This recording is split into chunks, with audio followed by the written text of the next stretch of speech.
If you look down the road 10 years from now, what do you think the I think defining for me, when I look down the characteristics of a good road leader 10 to would be in the next 10 10 or years? so years right now, I'm looking at like what the Cultural Catalyst Network does and pulling together cultural catalysts to actually activate each other to create exponential cultural change and to be able to expand their capacity. And so what I'm seeing is that there are going to be leaders who are going to be operating from a new paradigm that hasn't existed until now.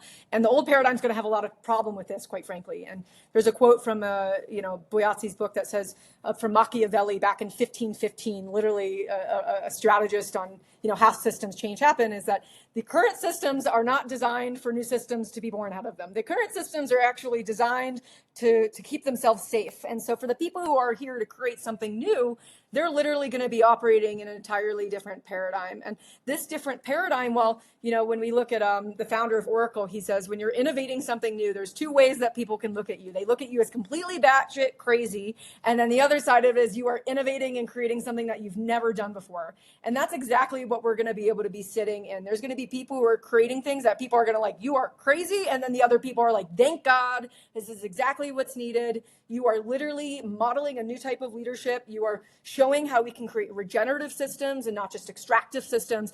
And what happens in the physiology when people have role models of what this new type of leadership looks like, feels like, everything that they create, what happens in the body is that your mirror neurons go off, literally. And you start to want to model and role model this. So what I'm trying to say is that there's going to be a new type of leadership that we get to see in this coming age. One of the things that we have to be really aware of is how our mind judges them.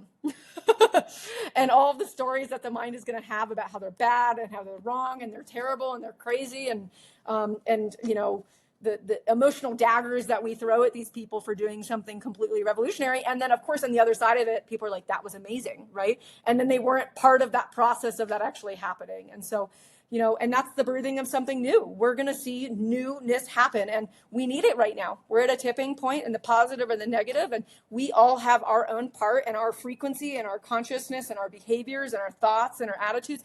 And the way that we show up in the world literally creates an attractor field on whether we create positive change or negative change. So my biggest encouragement to your audience is use those opportunities to show within yourself, where are you being negative? What are you judging? What are you trying to fix or change? And you can either connect to a vision that's greater than yourself that creates that change process, or you're welcome for life to show you the way, and it's all good.